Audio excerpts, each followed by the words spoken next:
to relive your old life. You couldn't do it by yourself before, so I would hope that you would realize that you can't do it by yourself now.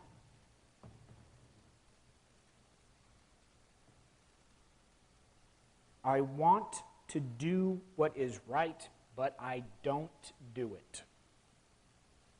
Instead, I do what I hate. But if I know what I'm doing is wrong, this shows that I agree that the law is good. It shows that I know that there is a standard, and I know that I should be living up to that standard. It shows that I understand I should not be doing this anymore. But I still do it, even though I hate it.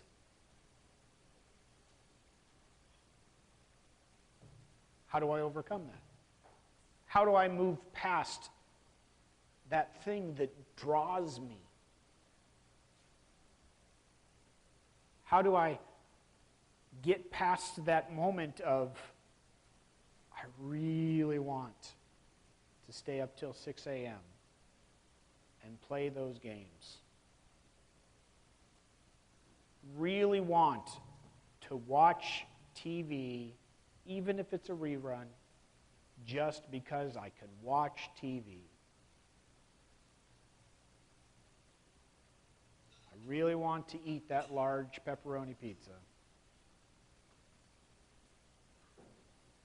because I'm hungry and it's pizza. How do you slip past those things? Insert your own. Not everyone is a video game freak like me.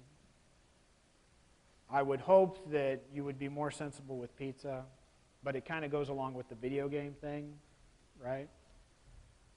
I would hope that you wouldn't be willing to give up hours of sleep simply so that you could shoot people online and be shot at and have that false friendship, camaraderie there.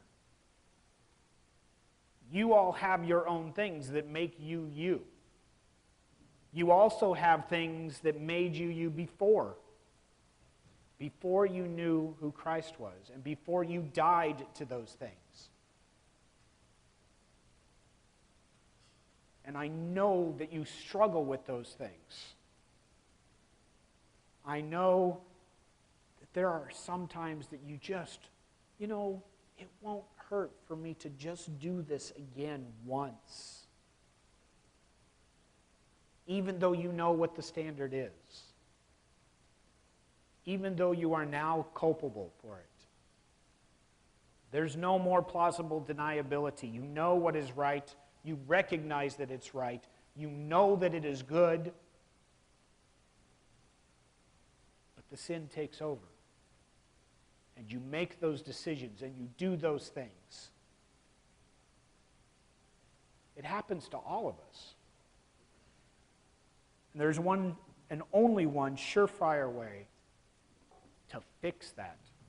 And it doesn't look like you going away off in a corner and self-flagellating yourself.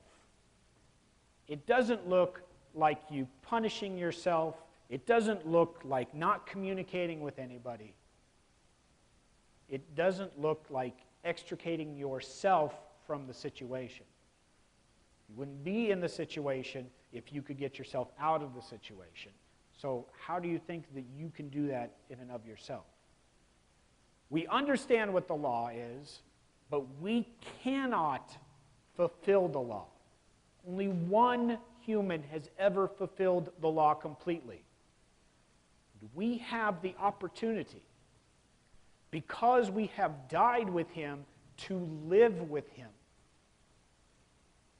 There is still consequences for breaking the law. We still must pay those consequences. But Christ has paid the ultimate consequence of that. He has taken the sentencing. He has taken the death upon himself and conquered that death. And through him, we too can conquer that death. We are called to be one with him as he is one with the Lord. This looks like avoiding those things that made us who we thought we were. Getting rid of those residuals. There has to be a way for us to stop slipping back into that old familiar embrace and allowing it to take hold of us.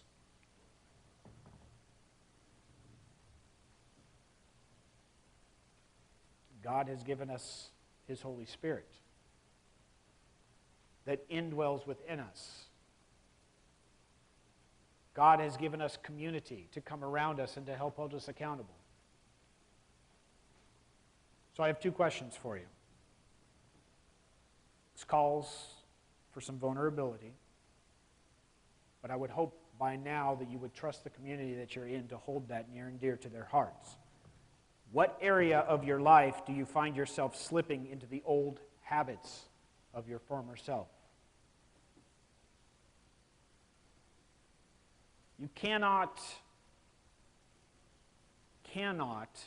keep those things from happening by yourself. They must be identified so that there can be accountability. Now, the second question, when faced with the understanding that you have sinned, what steps do you take to correct that?